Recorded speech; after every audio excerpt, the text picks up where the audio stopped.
இதை நன்றாக தெரிந்து கொள்ளுங்கள். ஒவ்வொருவரும் கேட்பதில் வேகமும் பேசுவதிலும் சினம் கொள்வதிலும் தாமதம் காட்ட வேண்டும். நாம என்ன செய்கிறோம்? பேசுவதில் வேகம் காட்டுறோமா? பேசாத, நீ பேசாத, நீ பேசாத, நான் சொல்றதை கேளு. பயங்கர கோபம்.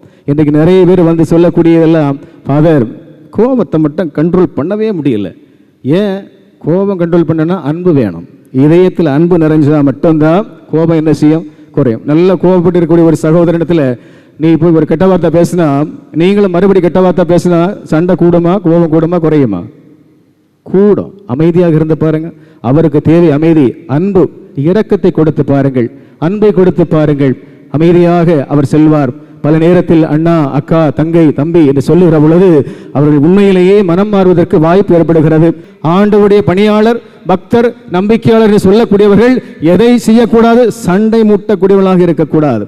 இங்க நாக்கில் நல்ல நன்மை வாங்கிட்டு, கையில் நன்மை வாங்கிட்டு வெளியே போயிட்டு அவ கிடக்குறா, அது கிடக்குது, இது கிடக்குது. உண்மை அது எந்த ஒரு ஆசீர்வாதத்தையும் கொண்டு வராது, அபிஷேகம் கிடைக்காது. ஒரு ஆன்மீக குரு அடிக்கடி எனக்கு சொல்லித்தரக்கூடிய வார்த்தைகள் எல்லாம், எங்கெல்லாம் கெட்ட வார்த்தைகள் பேசுகிறார்களோ அங்கே சாத்தான் வருவான். ஆண்டவர் சொல்கிறார், தீமை செய்வதற்கு தீமை செய்ய வேண்டாம், நன்மையை கொண்டுதான் தீமையை ஒழிக்க முடியும். அன்பை கொண்டுதான் பிறருக்கு நாம் நல்லதை செய்ய முடியும். அன்பு மிகப்பெரிய சக்தி நிறைந்தது, வலு நிறைந்தது. அன்பு, ஆண்டவருடைய அன்பு உண்மையான அன்பு. இறை வார்த்தையை கேட்கிறவர்களாக மட்டும் இருந்து உங்களை ஏமாற்றிக் கொள்ள வேண்டாம், அதன்படி நடக்கிறவர்களாம் இருங்கள் என்று விவிலியம் அழைப்பு கொடுக்கிறது.